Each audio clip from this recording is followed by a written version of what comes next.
Irregular words, also known as sight words or heart words, are words that do not follow the common letter sound patterns or phonetic rules, making them challenging for readers to decode. Irregular words usually contain unique or unexpected letter combinations, which require that they be learned by heart. It can also be learned through word mapping. This is where students learn to connect specific sounds and spelling of words. For example, like was and I. These words are often seen and become recognizable once they are learned. Irregular words play a critical role in learning how to read and write because they require memorization rather than relying solely on phonics. This helps expand a learner's vocabulary and improves their ability to recognize words quickly by enhancing their reading fluency. Understanding irregular words aids in developing a more advanced reading comprehension skills as the words often appear in complex sentences and texts.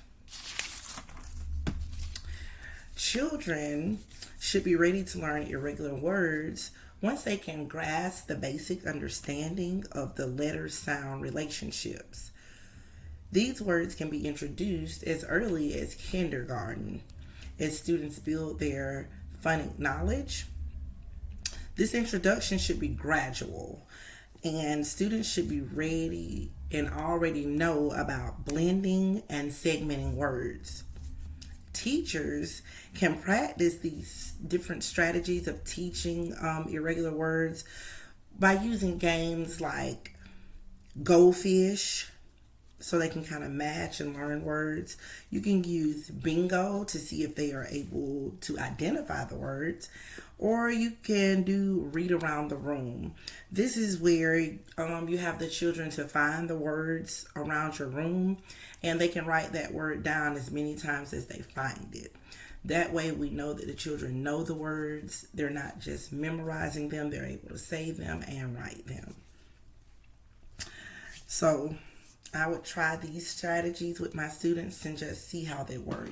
A way we could do it would be we would start by saying the word said, and we would repeat this to the student, said, and then we would explain to them that you can hear the S, but the E and then duh. The S and the D are following the sounds that we know, but the A and I together, the double vowels, these are making like a short E sound. So we would explain that to the children so they know why we consider this an irregular word. S, ed, duh. The S we can hear, the D we can hear, but the A, I together make a short E sound. That. When we explain this to the children, we will tell them that the T and H have a blended sound together, but then we can hear the E and the T. All right?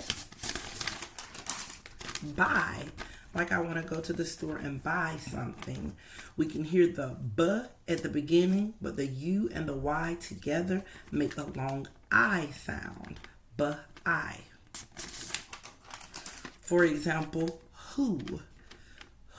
Now this one's a little tricky. The W and the H are blended together and they make the H sound. But then the O, the single O, makes a double O sound, the oo. So ooh.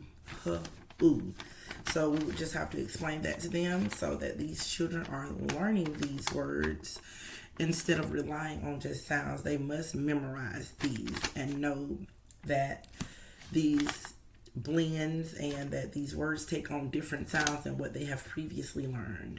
So these are some strategies that teachers can try with their students in the classroom, sounding out those words and then playing those games to make sure that the students understand about irregular words because they are important when it comes to reading and writing.